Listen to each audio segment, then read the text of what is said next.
Isyo. Straight to the point. Isyo. Kulog kabildo. Straight to the point. Okay. Uban nato sa pikas linya. Mas maayo ning lapad ang atong discussion mga bay. Dr. Adrian Tamayo sa Mindanao Development Authority o sa mga survey megala sa Doc Adrian, sir. Happy Father's Day, sir. Good morning. Yes, maayong buntag sa tanan. Sir John, maayong buntag. Good morning. Sa ato ang mga tigpaminaw karon, maayong buntag. Belated Happy Father's Day. Let me know kung okay ba ang ako ang audio. Yes, sir. You're doing just fine. Pwede man ma-decipher na ako, sir. Sir, ani, sir, unahon na ako kay ang imong field of expertise. Wa man gidebate na, sir.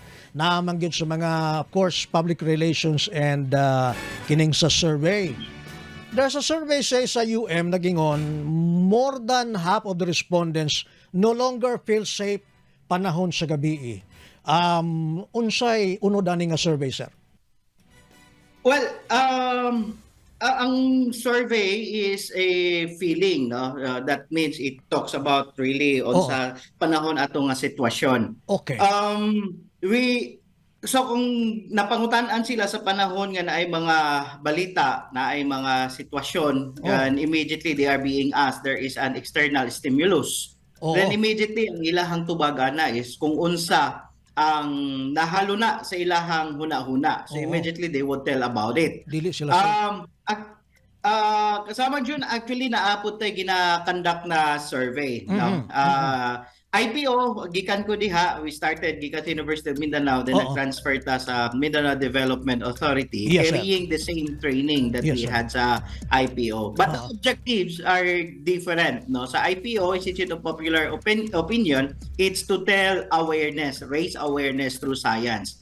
Ang kanina man sa Mindanao Development Authority, na ginabuhat samang June, is to reveal the situation of safety, of security, of police respect on the public, as well as on the trust sa mga tao. And this is a regular thing. Regular ni siya. Tungod kay ang feeling of safety is not a single thing situation.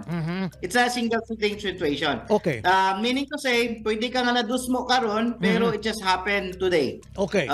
Pero ang kinatibukan of feeling of safety relative to criminality is coursed through over time.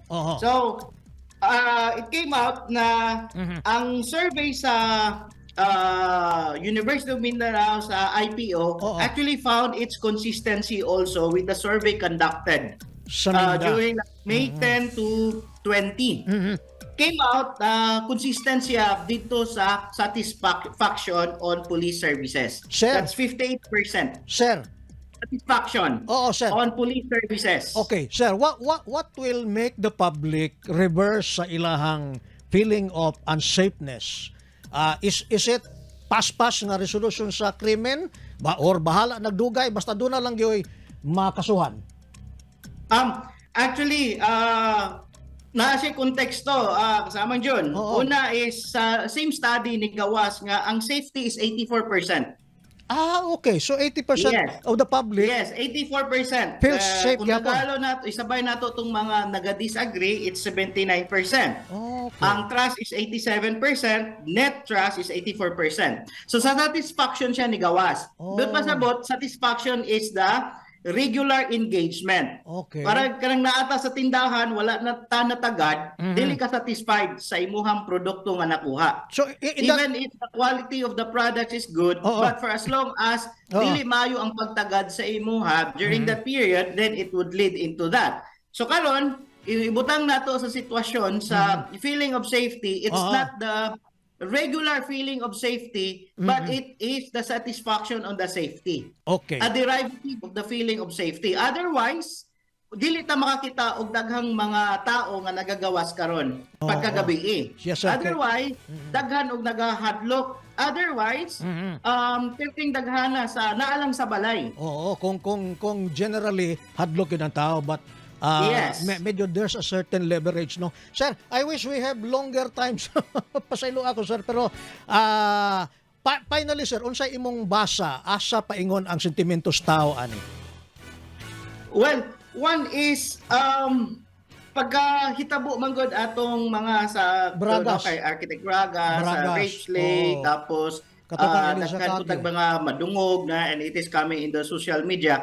It is now coming as a feeder. Now, let me bring in the concept of the reliance theory. Sige, The sir. reliance theory Sige, came sir. is that when we see on things and we cannot rely on it, then dili ta mo hatag o pagsalig nila. Oh, But it okay. does not work in that manner. Okay. Safety o ang ato ang kinatibuk ang security is as community na siya nga involvement. Okay. Kita tanan. So Okay. therefore, rather than saying something, we have to work on something. Okay. Sir, And it came out that the satisfaction is ni Ubos, well, it is true naman in highly urbanized. So tinood man na siya kay changing man gyud kaayo. What is true is that this is thing that does not serve a pattern. Wala siya pattern.